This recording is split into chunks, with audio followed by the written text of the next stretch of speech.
আসসালামু আলাইকুম ওয়া রাহমাতুল্লাহ। ওয়ালাইকুম আসসালাম। আপনারা সবাই কেমন আছেন? ভালো আছি। আপনারা কোন ক্লাসে পড়েন? প্রথম ক্লাস 1-এ পড়েন। আপনাদের এখন কোন ক্লাস? আরবি ক্লাস। আরবি।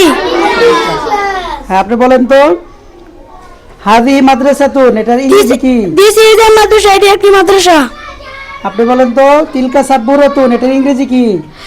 দ্যাট ইজ এ ব্ল্যাকবোর্ড, ওটি একটি ব্ল্যাকবোর্ড। মাশাআল্লাহ, আলহামদুলিল্লাহ, মাশাআল্লাহ। আমরা আমাদের প্রথম শ্রেণীর শিক্ষার্থীদেরকে এইভাবে আরবির পাশাপাশি ইংরেজি শেখানোর চেষ্টা করি। আপনিও যদি চান আপনার সন্তানকে ইবনে তাইমিয়া সালাফিয়া মাদ্রাসায় ভর্তি করতে, অবশ্যই আপনি আসতে পারেন। আমাদের ঠিকানা ত্রিমোহনী জুরবিটা কবরস্থানের পাশে, খিলগাঁও, ঢাকা। আপনার সন্তানকে অত্যন্ত যত্ন সহকারে আরবির পাশাপাশি ইংরেজি স্পিকিং এবং বাংলা স্পিকিং সম্পূর্ণভাবে শেখানো হবে ইনশাআল্লাহ তাআলা। ভর্তির জন্য আজই যোগাযোগ করুন। আমাদের আসন সংখ্যা মাত্র 40টি। 40 জন বাচ্চা ভর্তি হওয়ার পর আমরা আর কোনোভাবেই ভর্তি নিতে পারবো না। আসসালামু আলাইকুম।